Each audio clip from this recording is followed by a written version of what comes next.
좋으신 하나님, 참 좋으신 나의 하나님.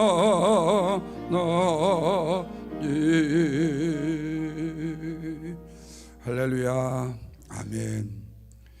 오늘은 한국 절기로 추수감사주일로 지키는 주일입니다.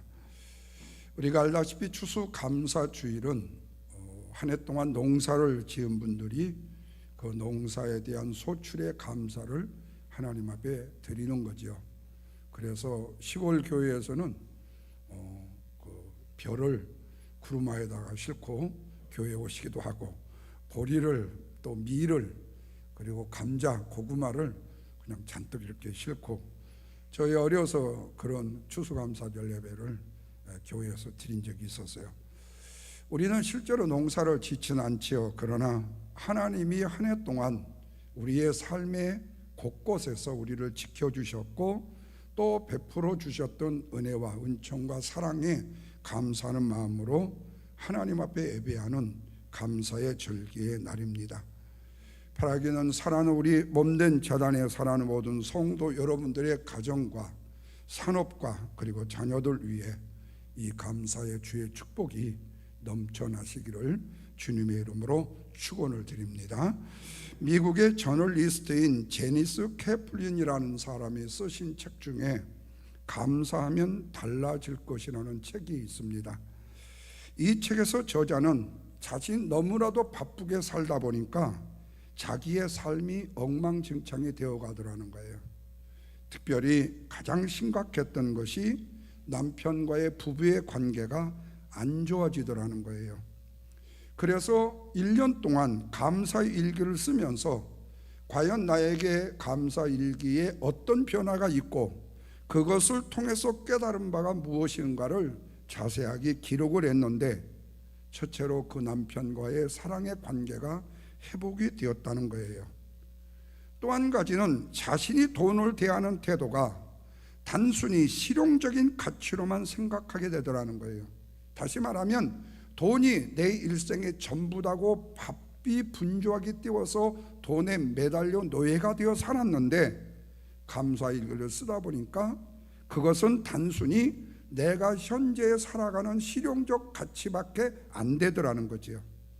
이 말은 감사를 남편에게 직접 표현하게 되면서 내 자신의 이기적인 태도가 이타적인 태도로 바뀌어지게 되고 삶의 긴장이 완화되고 몸과 삶의 모습이 변화되어가는 과정을 보게 되었다는 거예요.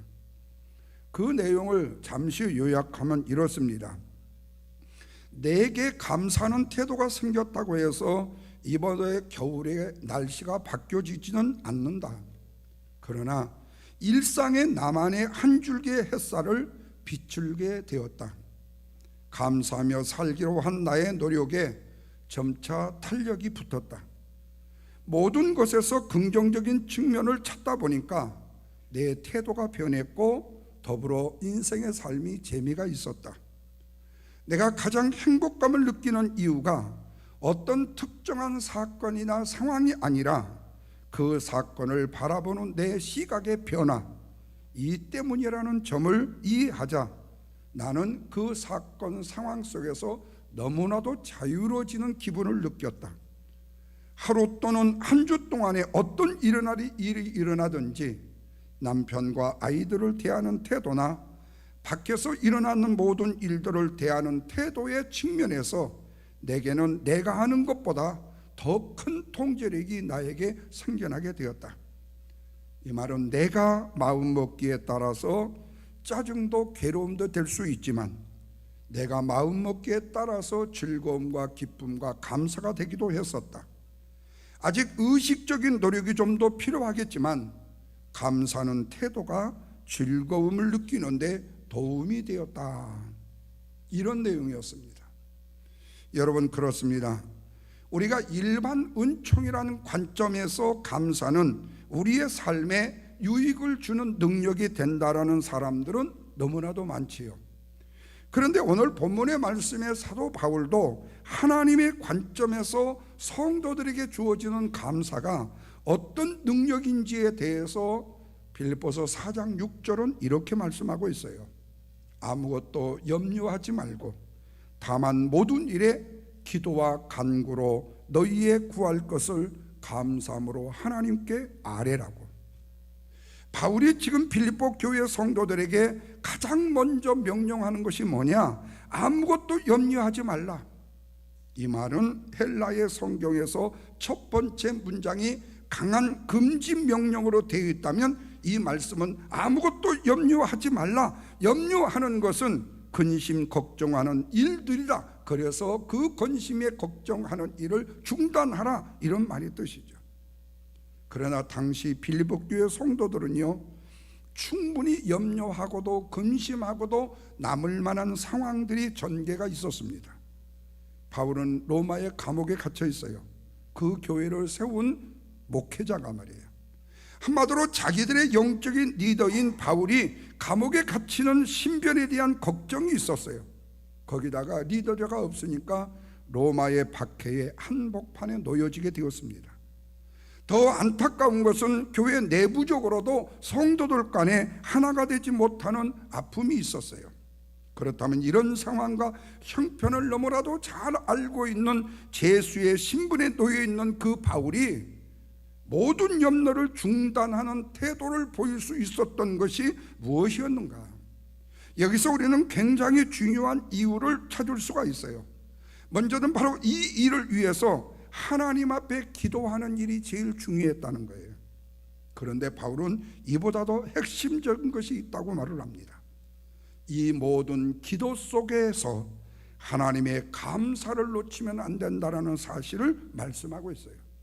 상황이 어렵고 힘들고 지금 빌립보 교회가 분열이 되어지는 아픔의 시련 속에 있었다 할지라도 먼저 하나님의 은혜에 감사하는 감사를 표하면서 하나님 앞에 교회가 하나가 되기를 원했고, 교회가 마음과 뜻이 하나가 되기를 원하는 감사의 기도가 먼저였다는 거예요.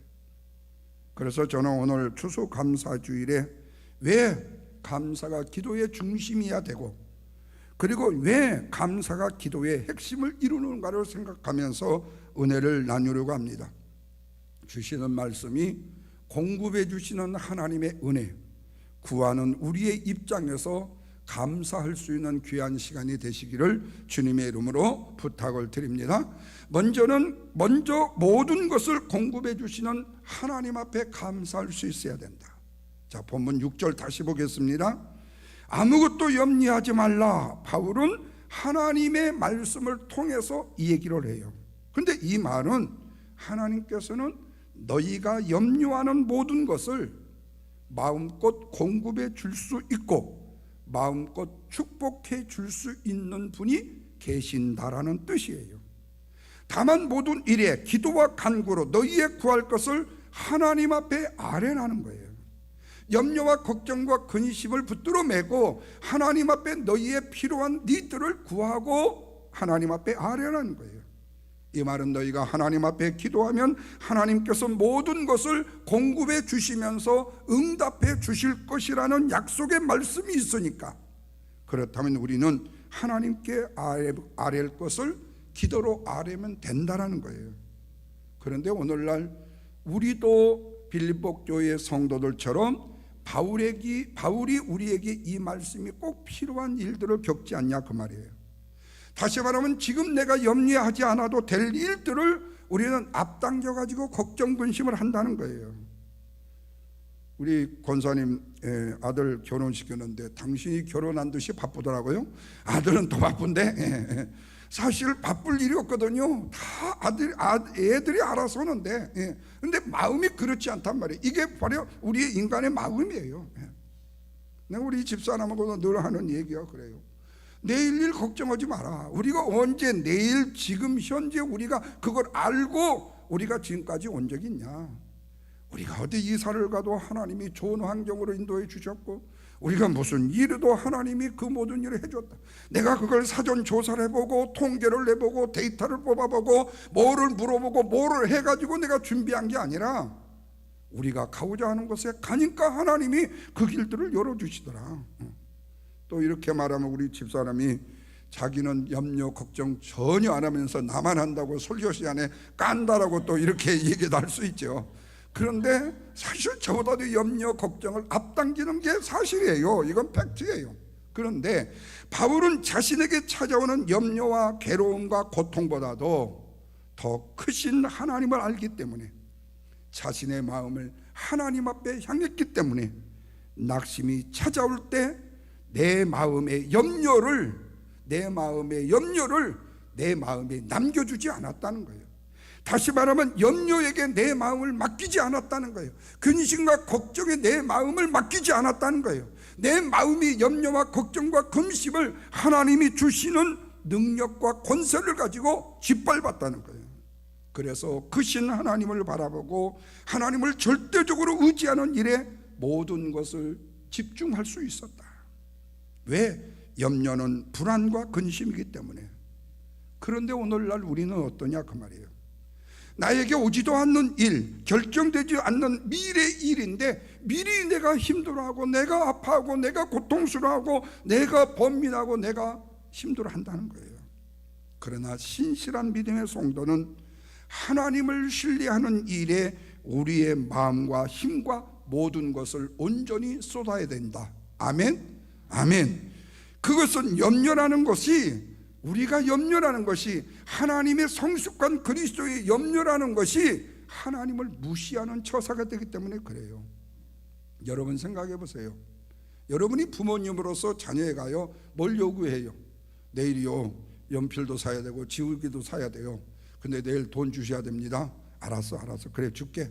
그랬더니 좀 있다가 한 30분 후에 내일 다시 꼭 연필 지우개 사게 돈 주셔야 됩니다. 알았다니까. 한 1시간 또 지나니까 내일 지우개 연필 사게 꼭 주셔야 됩니다. 자꾸 그래 보세요. 부모가 신경질이 날 거 아니에요. 예. 왜? 부모가 사준다는데 왜 무시하냐 이거예요. 예. 내가 준다고 했으면 너가 믿더라 그 말이에요. 그런데 우리 부모가 안 줄 것 같은가요? 근데 준단 말이에요. 지금까지 주었단 말이에요. 그러면 부모는 뭐라고 그러죠? 야, 내가 너를 못 믿는 행동을 했냐? 왜 그래 나를 못 믿냐? 내가 준다고 하잖아.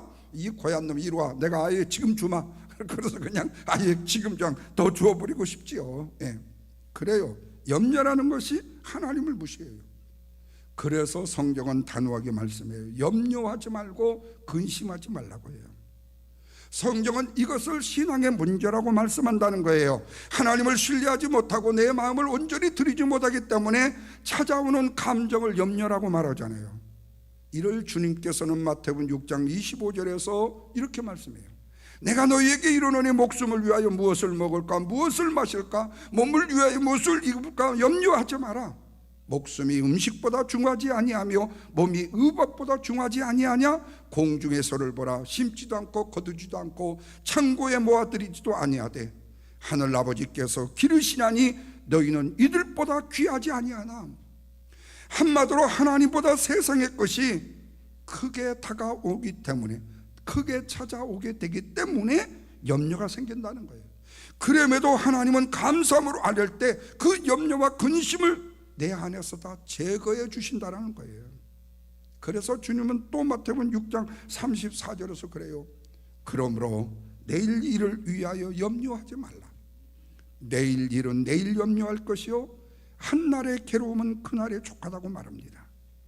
그래요. 내일 일은 하나님께 달렸습니다. 그렇다면 우리는 내일 일은 하나님께 맡기고 오늘 할 일은 이날에 내가 하나님을 전적으로 신뢰하는 일, 하나님을 집중적으로 의지하는 이 일에 힘을 써야 된다. 그래서 시편 기자는 55편 2절에서 내 짐을 여호와께 맡기라. 내가 너를 붙드시고 의인함의 요동함을 영원히 허락지 아니하시리다. 이 말씀은 뭐예요? 염려를 중단하고 하나님을 신뢰해라. 하나님을 의지해라. 모든 것을 공급하신다라는 말씀이에요. 그래서 여기서 중요한 것이 뭐예요? 우리가 염려 없이 하나님을 믿으면 우리에게는 능력이 되지만 믿지 못하면 그 염려 안에 붙잡혀 살게 된다는 거죠. 그런데 세상의 염려라는 것이 우리의 일상에 늘상 찾아오기보다도 어느 날 느닷없이 찾아오게 돼요. 그럴 때 바울은 그 염려를 퇴치하는 방법을 이렇게 제시합니다. 다시 6절이요. 너희의 구할 것을 감사함으로 아뢰라는 거예요. 누구한테요? 하나님 앞에요. 너희의 구할 것을 감사함으로 아뢰라는 거예요. 너희들의 꼭 필요한 것을 하나님 앞에 아뢰되 구할 것만 구하지 말고 감사함으로 아뢰라는 거예요. 반드시 구하는 기도 속에 감사를 집어넣으라는 거예요. 감사를 먼저 하고 구하라는 거예요. 인간의 모든 근심과 염려, 걱정까지라도 해결해 주시는 하나님 앞에 먼저 감사함으로 아뢰라는 거예요. 하나님, 이전에 우리의 내 삶 속에 이런 염려, 걱정이 있었는데 하나님이 이거 다 해결해 주셨잖아요. 그래, 하나님 얼마나 감사한 하나님이 몰라요 라고 그 감사를 하나님을 인정하라는 거예요. 그 감사의 하나님으로 확신을 하라는 거예요, 내 마음속에. 그래서 바울은 이 염려를 해결하기 위해서 강조하는 것이 너희의 구할 것을 하나님 앞에 감사함으로 하려는 거였어요. 기도의 내용에 감사가 있나 없나를 점검하는 말씀이에요. 염려는 우리를 괴롭게 하고 상황의 노예로 만들기 때문에, 그러나 감사는 우리를 하나님의 은혜와 사랑으로 우리를 이끌기 때문에, 그래서 감사함은 하나님께 속해지는 것을 말한다. 크신 하나님의 속으로 들어가는 것을 감사라고 말한다.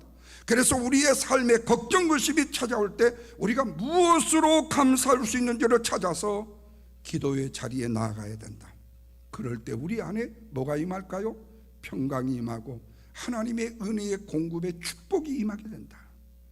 그렇다면 우리가 염려하지 않고 하나님 앞에 기도로 아뢰었는데 기도의 응답이 더디고 응답이 없는 것에 대한 이유는 분명히 있을 거예요.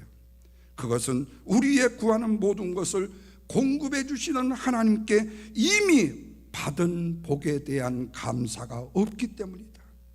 이미 받은 복에 대한 감사가 없기 때문이다. 다시 말하면 몇 년 전에 내가 유기반 상황이 있고 힘든 상황이 있고 어려운 상황이 있을 때 하나님이 나에게 그 모든 문제를 해결해 주시고 은혜를 주셨어. 그런데 몇 년 후에 또 그보다도 좀 더 적은 일을 당했어.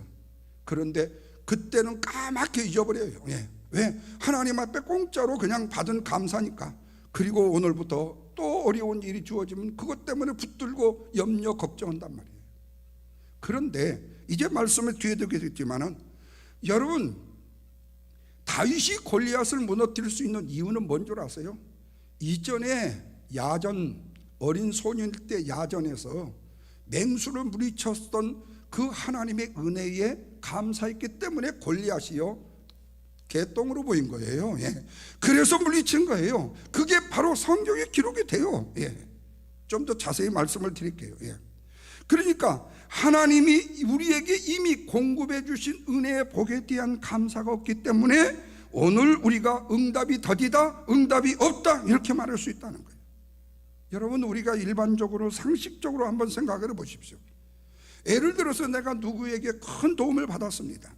그렇다면 여러분, 빈말이면 안 되지만 진심 어린 말이라도 감사로 표현을 해야 돼요. 진심 어린 말로든 물질로든 해야 돼요. 또 이렇게 얘기하면 또 오해를 해가지고 이상하게 생각하신 분들이 있을지 모르겠는데, 하기야 제가 여러분들한테 뭐 감사의 조건을 많이 드린 게 별로 없으니까 또 이렇게 하면 더 속이 보이네. 준 것이 많은 것 같은데, 그것이 일반적인 상식이라는 거예요. 감사 없이 세상 말로 말하면 입을 싹 씻으면 안 된다는 거예요. 왜 그럴까요? 몇 가지 이유가 있어요. 감사를 모르는 사람을 계속 돕는다는 것 자체를 지치게 만들어요. 수없이 계속. 이게 인간의 모습이에요. 하나님은 안 그랬을 수 있어요. 근데 인간은요, 자꾸 도왔는데 감사하단 말 한마디 없어. 감사의 표현이 한 번도 없어. 그러면 지쳐버려요. 둘째는요, 이런 사람을 계속적으로 돕는다는 것은요, 저 사람을 버릇없이, 감사를 모르는 사람으로 버릇없이 사람을 만들기 때문에 그냥 그치고 싶은 거예요. 세 번째로는 그 사람을 바른 사람으로 만들기 위해서는 저를 도우면 안 되고 지가 땅거지게라도 땅을 파서라도 그것을 해결할 수 있도록 스스로 만들어 줘야 된다는 거예요. 결과적으로는 뭐죠?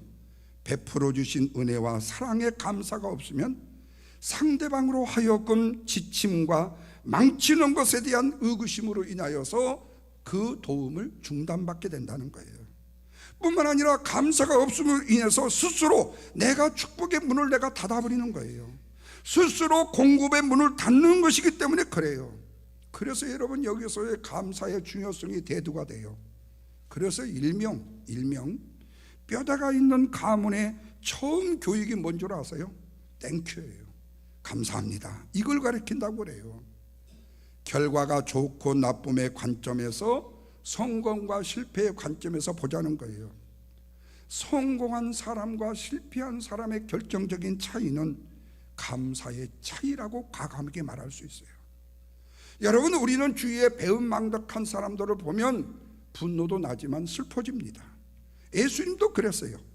10명의 나병 환자가 예수님께로 치유함을 받았습니다. 그런데 한 명만 와서 감사했습니다. 그때 주님은 말씀했어요. 섭섭함으로요, 10명이 다 치유를 받았지 않느냐고요. 그 9은 어디 있느냐고요. 여러분, 우리는 무슨 일이든지 어떤 염려스러운 일이 있다 할지라도 감사해야 됩니다. 무조건 감사해야 돼요. 충분히 감사해야 돼요. 그래서 하나님이 마음껏 우리를 축복할 수 있는 사람이 돼야 된다는 거예요. 계속적으로 축복할 수 있는 사람이 돼야 된다는 거예요. 누구도 고민 없이 우리를 무조건적으로 축복할 수 있는 사람이 돼야 된다는 거예요. 하나님께서 정말로 편안한 마음으로 축복할 수 있는 사람이 돼야 된다. 이것이 어떤 염려라도 감사함으로 하나님께 구하는 모든 것을 공급받을 수 있는 하나님의 축복을 받는 하나님의 감사의 사람이기 때문입니다. 두 번째로는 구하는 우리의 입장에서 하나님 앞에 감사라는 거예요. 자, 공급해 주시는 하나님은요, 감사한 사람에게 주시오. 근데 우리 마음속에 그 감사를 구한다. 그 감사를 구해라.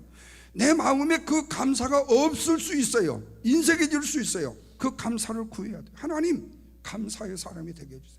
그러니까 우리는 항상 기도를요, 본질을 놔두고 현상만 해결되기를 바라면요, 그 기도는 엉망진창 아장창이에요. 절대로 그 기도는 응답이 안 돼요. 본질을 빼놓고 현상만 보고 하는 기도는요, 마치 똑같아요. 하나님, 요즘에 로또요 500만 불이 됐대요. 그거 사가지고 당첨되게 해주세요. 그러면 제가요 교회에다가 헌금을 12일조를 드리고요, 하나님이 그거에 한도만 속아봤겠어요? 세상 그 많은 사람들을 안 믿는 사람까지라도 하나님 앞에 그런 기도를 드리는 사람들이 수도 없이 많아요. 근데 그걸 하나님이 들으시고 응답해 주실까요? 천만의 말씀이에요. 먼저는 뭐지요? 하나님, 나로 하여금 하나님의 사람이 되게 해주세요. 하나님의 은혜를 믿게 해주세요. 하나님의 은총을 갖게 해주세요. 그래서 여러분, 우리가 꼭 신앙의 은혜 안에서 자칫 잘못 헛된 길로 나가는 이유 중에 하나가 뭐냐? 자, 하나님이요, 저와 우리가 어떤 중요한 문제를 해결해 주셨어. 그러니까 7대 독자 아들이 없어가지고 그렇게 금식 기도를 밥 먹듯이 하고 40일 기도를 하고 했는데 없다가 느닷없이 7대 독자가 하나 얻었어. 그러면 그때부터 어떻게 되죠? 애보느라고 주일날도 교회 못 나가. 애보느라고 하나님 앞에 기도하는 시간도 없어. 애보느라고, 왜? 금이야 오기야 혹시 얘가 잘못될까 봐서. 그러면 뭐가 잘못된 거죠? 본질이 잘못된 거죠. 주신 하나님께 감사가 아니라요, 주어진 물건에 감사하는 거예요. 죄송해요, 7다 6자 보고 물건이라고 해서요, 주어진 현상에 감사한다는 거예요. 하나님은 그걸 원치 않아 하신다는 거예요. 그래서 우리 흔히 그러잖아요. 그 개업 예배 드리러 가지고 하나님 축복해 주세요. 사람이 막 그냥 바글바글 끓게 해주세요. 대박 나게 해주세요. 기도해요. 그래. 그런데 뒤에다가 꼭 붙여야 돼요.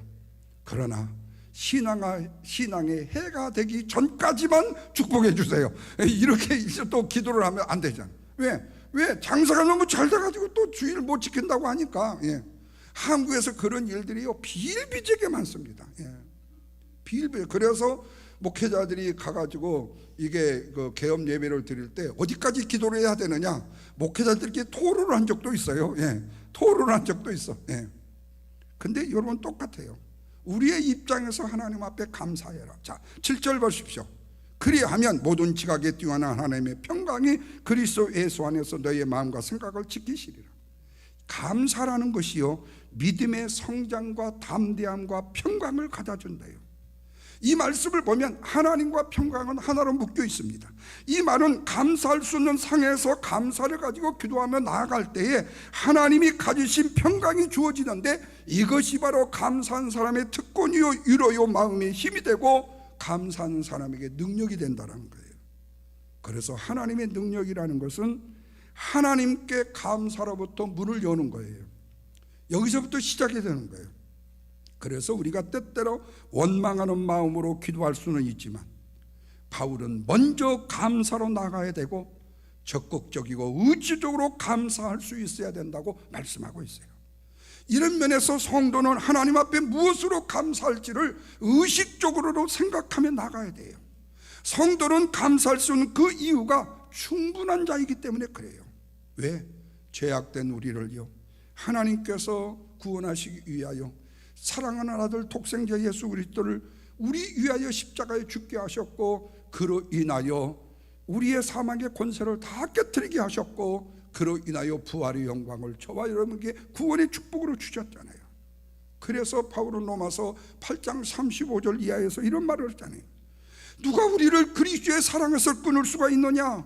고난과 핍박이나 박해나 기근이나 적신이나 위험, 칼 안 된다. 기록된 바 우리가 종일 주를 위하여 죽임을 당하게 되고 도살련 양같이 여김을 받았다 함과 같지만, 그러나 이 모든 일에 우리를 사랑하시는 이로 말미암아 우리가 어떻게 해요? 거뜬히 넉넉히 풀오바해서 이길 수 있느니라 그래요. 그래요, 하나님께서는 우리를 조건 없는 사랑으로 선택하셨습니다. 사랑하시고 나의 미래를 책임지고 계세요. 그렇기 때문에 우리는 먼저 하나님의 은혜에 감사의 자리로 나가야 된다. 그럴 때 하나님의 평강이 저와 여러분의 가정과 교회를 지켜주심을 믿으시면 아멘 하시길 바랍니다. 무엇보다도 감사의 기도를 통해서 하나님을 찬양할 때 힘이 생기는 거예요. 예. 저는 우리 사모님 참 정말로 제가 너무 마음속에요, 뭐라 그럴까, 너무 존경한다고 하면 또 교만일까 봐서, 근데 하여튼 거기 근처까지 가요. 예. 어떻게 이렇게 열심히 그거를 찬양 한 곡이라도 부르기 위해서라도 우리 김월순 장로님 안 되는 성악이 돼버렸다니까 지금요. 예. 그냥 우리 집사람이 그래요.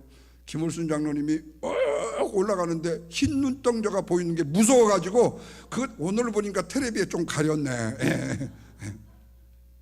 그렇게까지라도 하나님 앞에 찬양을 드리기 위해서. 예. 왜? 그 찬양에 힘이 있잖아요. 여러분 그 내용 한번 보세요. 진짜 너무너무 참 아름답잖아요. 우리가 그렇게는 못 불러도 조금 한두 옥타브를 내려갖고 이제 같이 한번 불러볼 수 있으면 좋겠어요. 감사함의 기도를 통해서 믿음이 커지지 않고, 그렇다면 상황의 원점일 때가 있다면 어떻게 되느냐? 왜 감사함의 기도를 드리는데 믿음은 커지지 않고 그냥 원점이 되느냐? 그것은 의구심 때문이다. 내가 이렇게 하나님 앞에 기도를 드리는데 하나님은 주실까 안 주실까? 이 기도가 응답이 될까 안 될까? 해보지도 않고 먼저 걱정을 끌어당겨요. 근데 여러분 분명히 아실 것은요, 진심 어린 기도에서의 감사는요, 이미 받은 것에 대한 묵상임을 믿으시면 아멘 하시길 바랍니다. 여러분 우리가 어떤 일을 시작하겠다고 결심한다면요, 그것은 이미 50% 성공한 거예요. 오늘 아침에 일어나가지고 제가 침대에서 발을 이렇게 해갖고, 왜 뱃살이 좀 혹시 빠질까 감사하는 마음으로 이렇게 했어요.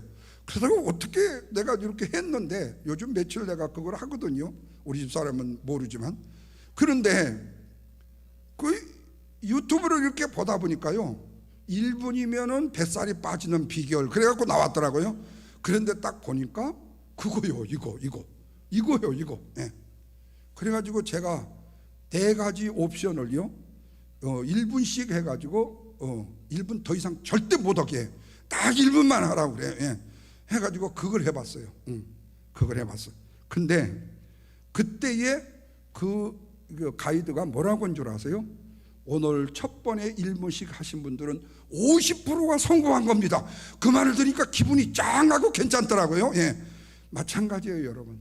이미 우리가 기도하겠다, 하나님 앞에 새벽을 깨우겠다, 예배하겠다 마음 먹는 게 벌써 50%예요. 여러분이 누구를 향해서 내가 그분을 밥을 사드려야 되겠다라고 생각하면 벌써 50%는 사드리는 거예요. 예. 이게 여러분 얼마나 중요한지 몰라요. 처음 이 마음이요 너무너무 중요해요. 그래서 진심 어린 감사의 기도는요, 이미 받은 것에 대한 묵상, 감사로 묵상하니까 정리가 돼버려요. 여러분, 우리가 다 느끼는 바지만요, 많은 일에서 이기는 사람, 어떤 일도 뭐 하면 다 꼭 이기는 사람이 있어요. 그 사람은 왜 그런 줄 아세요? 이기는 방법을 알기 때문에 그래요. 마찬가지예요. 하나님 앞에 감사함으로 기도할 때에 모든 염려와 걱정과 근심을 이길 수 있는 비결은 이미 주신 것을 다시 주실 것으로 확실하니까 내 속에 뭐가 생기죠? 담대함이 생긴다는 거예요. 아까 말씀드렸죠. 다윗을 보면서 이 사실을 안다니까요. 다윗은 장성에서도요, 어릴 때에 자기가 양치기 목동으로 있을 때 하나님이 그 광야에서 자신에게 밤낮을 지키며 밤을 새우면서 지키고 있는데 하나님이 자신에게 힘 주셔가지고 뭐라고 고백을 했죠? 사자의 발톱과 곰의 발톱에서 이긴 것을 감사함으로 지속적으로 묵상을 했던 거예요.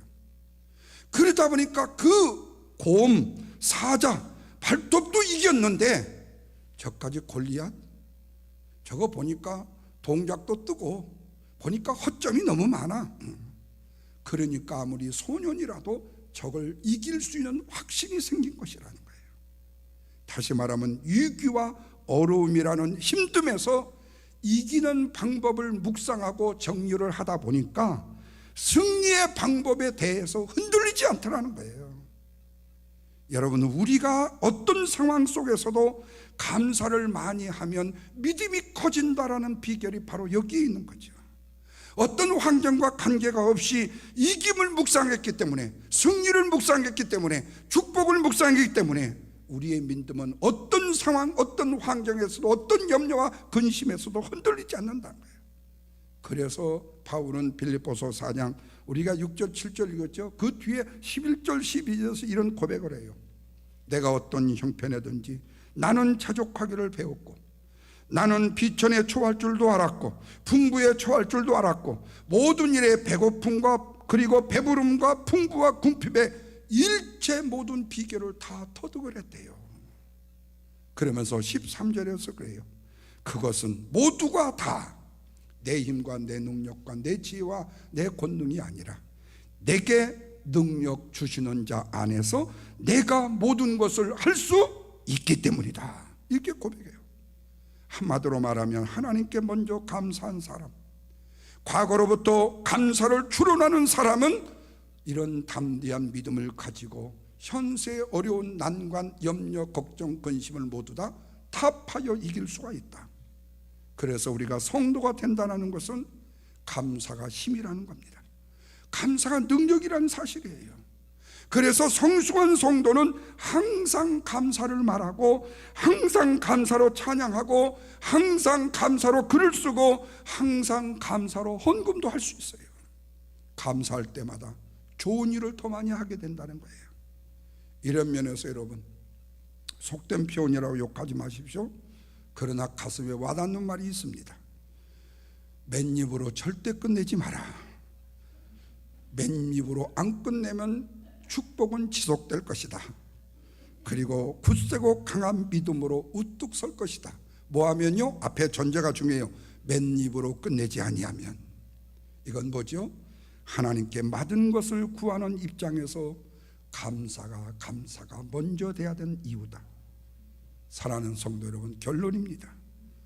우리가 사람을 통해서 하나님께 감사할 수 있다는 것은요, 하나님의 백성으로서 크신 하나님을 바라보면서 하나님을 통해서 모든 것을 새롭게 볼 수 있는 눈을 가지다 보니까 감사를 통해서 내 삶이 행복하다고 말할 수 있게 되는 거예요.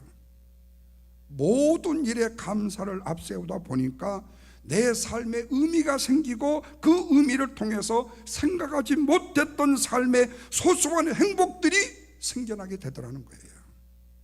그래서 여러분, 인기 좀 있었다고 하다가 인기 떨어졌다고 자살하는 젊은 애들이요, 죄송한 표현이지만 싸다 이렇게 말하면 내가 또 인심이 사납겠죠.